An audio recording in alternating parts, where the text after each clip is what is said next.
So you want to be a woman who doesn't have to yell to command attention or be dominant and aggressive in order to be a great and effective leader. And more than anything, you want to be a wise woman who builds your home and is never the one to tear it down with your own hands. Well, you're in the right place at the right time. This unique blend of femininity, which I define as tender power, reminds me of a recent time with my daughter. One day, Maya, our 9-year-old, and I were running around New York City running errands. By the third stop, I could tell she was done. She'd reached that point that even one more stop just felt impossible. She was tired, her patience was worn out, and her whole face showed it. Now, as moms, you know we have the tendency to say, fix your face, straighten up. But I decided to try something different. As we got out of the car, I grabbed Maya's hand and I held it and I said this: Maya, thank you for being with me. I know you're so tired and I really appreciate you for hanging in there. I know it's hard and we're almost done, but I want you to know that every moment with you is so special and I truly appreciate your sacrifice. I love you so much. And just like that, my deflated little girl lit up. Suddenly, she was energized again. Not only did we get through that last store, but she even started styling me, pulling clothes for me to try on, and got me into almost 10 different outfits. It was such a powerful reminder that the Bible is right. A soft answer turns away wrath. Lord, let us be women whose words will forever bring life and not a knife. You see, being soft isn't about being weak, and it's not a sign of being passive. It's actually a sign of strength, and I would even go as far to say emotional intelligence. Being able to be the type of woman who is able to stay relaxed and calm even when things around you are just chaotic. It reminds me of a scripture that I often teach, that you've heard on this channel, that my Feminine Woman Academy students get, and also so many times that I've said on social media. That is so important to cultivate a meek and quiet spirit. Again, meek does not mean weak. It means strength under control. Quiet does not mean silent. It means peace and tranquility from within. So when you think about a woman stepping all the way into her femininity and all the way into her power, I want you to imagine you stepping into this next version of yourself. Because what does that look like? I always say how you do one thing is how you do everything. And so many times when women feel like in their careers that they have to be aggressive or they can't lead, the problem is they bring that harshness home. They bring that harshness to their husbands, and they bring that harshness to their children. And what I've found is that you only emit what you're full of. And so when you emit, when you're full of grace for yourself, you can also extend grace to other people. And that's a sign of an amazing leader and a powerful leader. For example, our children sometimes don't like what we cook. And actually, I have another story for that. There was one time my husband was going out and doing a ministry trip, and he came home and I had cooked this spread for him, and he actually didn't want to eat it, and he didn't eat it. And I know some people will say, well, that's disrespectful because you cooked all of that food and he didn't eat it. But you know about me, I give my own self grace. There have been so many times that I thought that I wanted a meal that I cooked for myself, and I cooked it and ended up having a taste for something totally different. Because I can give my own self grace, it helps me be able to give other people grace. Because who has not cooked a meal that maybe you thought that you wanted and you didn't? Or you went to a restaurant and you ordered a pasta and it just didn't hit that spot and you didn't like it and you didn't enjoy your meal. Well, think about being the type of woman who leads with such grace to other people, because you also give yourself grace. But to do that, you have to be a woman who allows herself to sit with the Lord, and allow him to fill you up. There's another scripture that talks about times of refreshing are in the presence of the Lord. And I found that too many leaders, whether men or women, but of course this is dedicated to women, we're so frazzled. We're so frazzled at our job. We're so frazzled. And because we're frazzled, everybody else has to get the brunt of you being in this chaotic state. So my question for you is, when was the last time you were refreshed in the Lord's presence? When? When was the last time? Because when you're in his presence, he's able to comfort you and refresh you and love on you in a way that you can get so filled up that then you can go and be that to other people. So I want you to pause. When you find yourself feeling scattered and you find yourself just shaking your head, feeling so overwhelmed, I can't do all of this. So take a moment, recalibrate. This is exactly why I wrote this book. And if you don't have this book, like, what are you doing? And I'm not saying this because I wrote it. I'm saying that I believe that it's a high level manual for any woman, for any high achieving woman who does not want to lead in a way that is manipulative, domineering, or makes people afraid of when you come. You know those bosses that when you hear their feet walking down the hallway, you feel this sense of, oh no, I've never wanted to be that type of woman, that type of wife, that type of mom, that type of friend. I want to be the type of woman that my presence feels like sunshine in a dark, tough, harsh world. That even in a leadership position, because, I run my company, that even if it's a state of me correcting someone or training someone, that I lead with such empathy and grace that says, hey, you missed this mark, but that's okay. Let's recalibrate and let's keep going.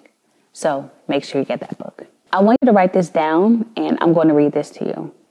True authority radiates from a sense of peace, calm, and self-assurance, which others naturally respect. So take a moment, breathe, figure out what you would do in your day to recalibrate yourself, to reset yourself, to when everything else feels chaotic, you're not. I remember a preacher once saying that it's not the water outside the boat that sinks the boat. It's the cracks in the boat that allows the water to seep in, and that's what sinks the boat. So think about yourself, your mind, your body, your spirit as that boat, and think about you allowing the wear and tear of the day to be those little cracks. And in order to patch up those cracks, you have to run to the presence of the Lord. You have to run to things that may calm you. For me, it's walking.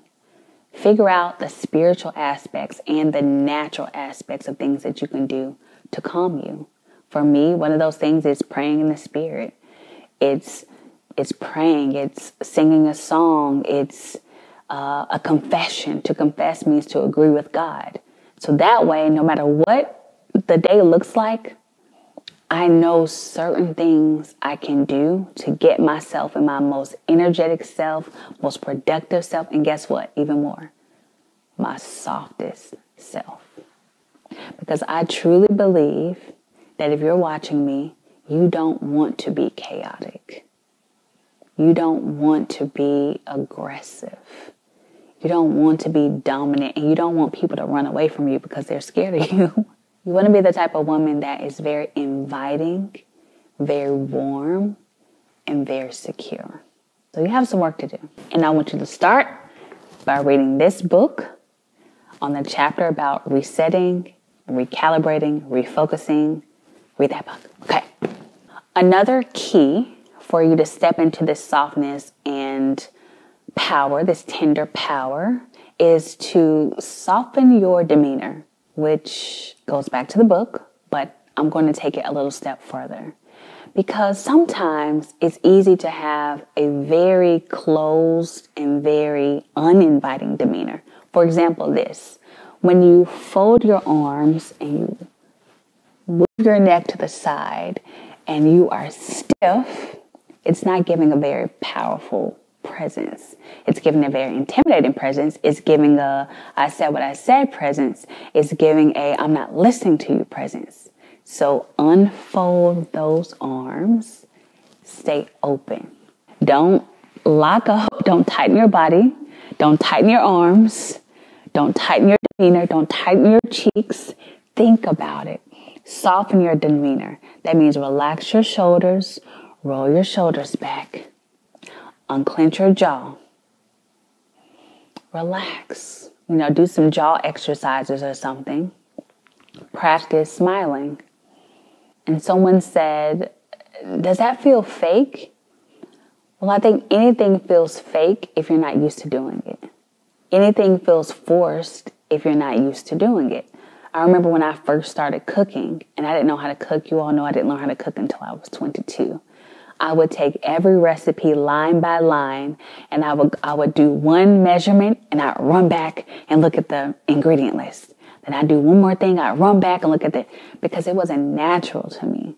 Now, if you ask me to make candy yams, dressing, collard greens, cornbread from scratch, I don't have to look at a recipe. It's natural to me. So in the beginning, everything that I'm teaching you won't feel natural. But don't confuse something that's not natural to something that's fake. Because as you're stepping into this new identity, just because it doesn't feel like something that you are used to doing does not mean it's fake. Does not mean you're fake. Does not mean this is just some fake persona. No. Because this is who you want to be. You want to be a soft woman. You want to be a feminine woman. But every woman who steps into this has to train for your next level. So, your body's open, your mind is open, your heart is open, your communication skills are open. Another way to diminish your femininity is to be very quick to have a clap back. You know how it is when you're upset with someone or you feel like you can't wait to get them. And so they're talking and you're like,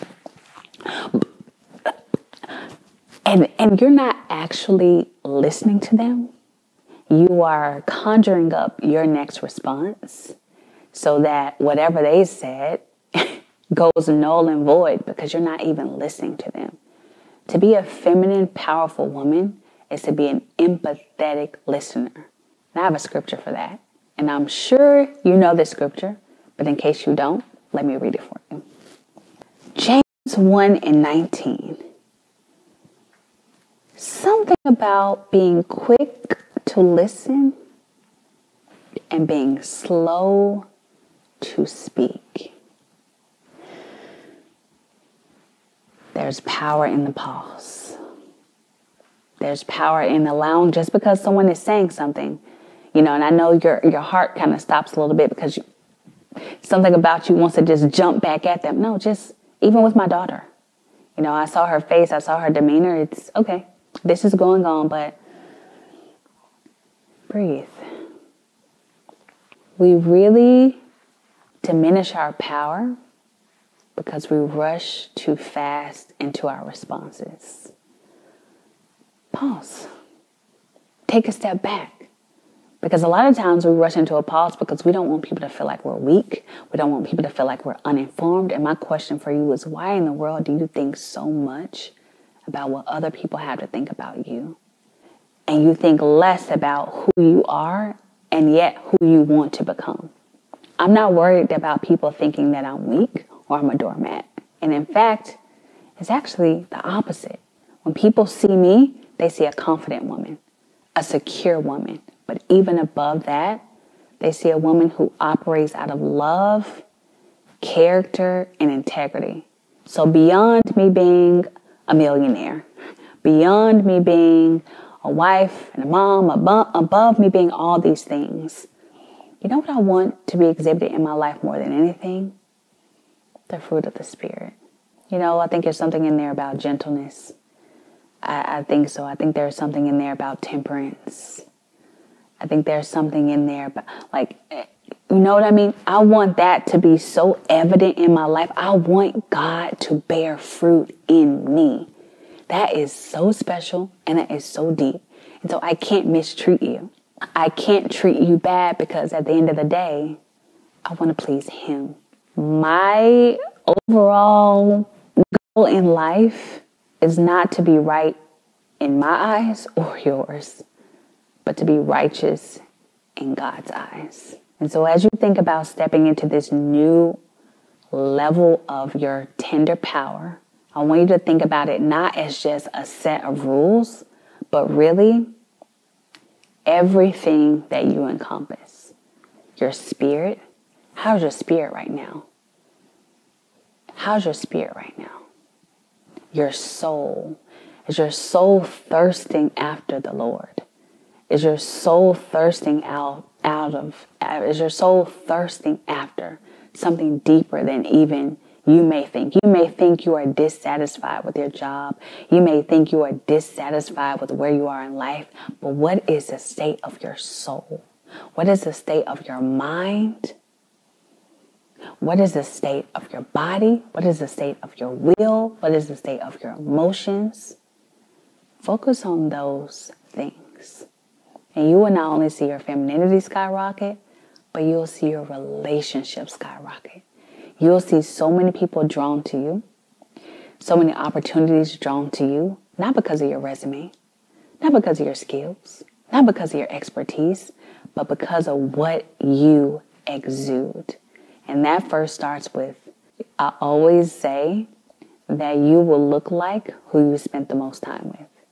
So as you commit to not just being the type of woman who's confident and secure and all these things, and okay, I'm going to make sure my body is not tight. I'm going to make sure, I recalibrate. Let those be secondary and third and fourth to first being refreshed in the presence of the Lord. Because when you make that a priority, you come in worship, which I talk about in the book, not just like a bunch of high praise, but in worship, where you can pour out your tears like water before the Lord, pour out your troubles before the Lord. When you do that, you walk out a more gracious, graceful, tender, gentle, loving woman. And these are the types of women who change the world. Because these are the types of women who every life you touch, you make it better.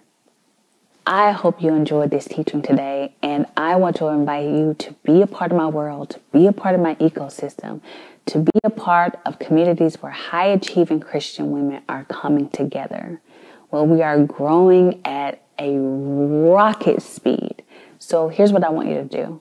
I want you to click the description link on this video, and there'll be a few ways to connect with me.